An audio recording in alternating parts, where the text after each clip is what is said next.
501453 RAC cable gland consists of 6 key components: entry, inner seal, armour spigot, reversible armour clamping ring, middle nut with patented tightening guide, and back nut.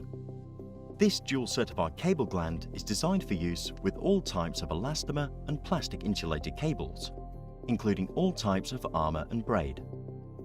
Assembly instructions are provided with Hawke cable glands, or can be downloaded via the Hawke website. Allow sufficient length of cable to suit the equipment the cable is being terminated into. Strip the outer sheath and cut the armour to enable connection of the conductors to the terminal.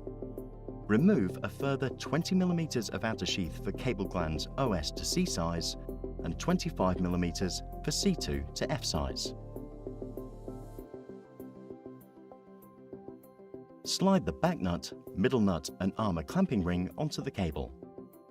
Ensure that the orientation of the reversible armour clamping ring is correct, with the arrowhead indicating the correct armour, braid or tape pointing to the equipment. Always refer to the Hawke assembly instructions for guidance on the correct armour clamping ring orientation.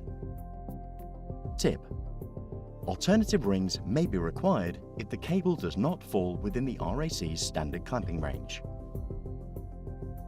Spread the armour or braid by gently pulling it away from the inner sheath of the cable. A screwdriver may be required for larger types of cables. Slide the spigot over the cable. Push the armour or braid up to the spigot shoulder.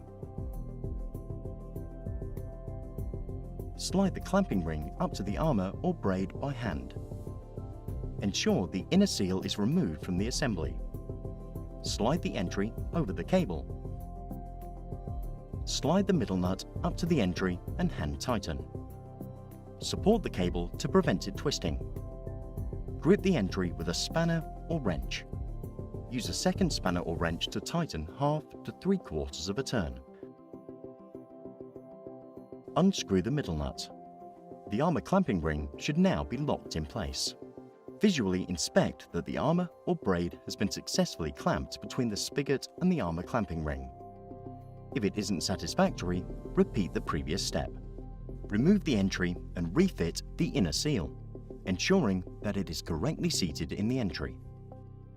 If required, fit the appropriate IP washer onto the entry thread. Depending on the enclosure used, the method of installation will vary. Use a wrench to fit the entry with inner seal into the enclosure. Slide the cable through the entry.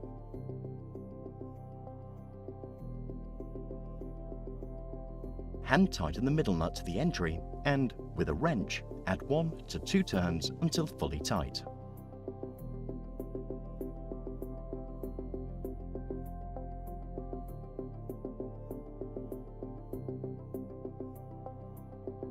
Hand tighten the back nut until a seal is formed around the cable. Use a wrench or spanner to grip the middle nut. While preventing the middle nut turning, use a second wrench to apply 1 further full turn to the back nut. Use our patented middle nut tightening guide as an indication that the back nut is in the correct position to suit cable diameter. Tip: a diameter scale is provided in our assembly instructions to help with this process. Installation is complete.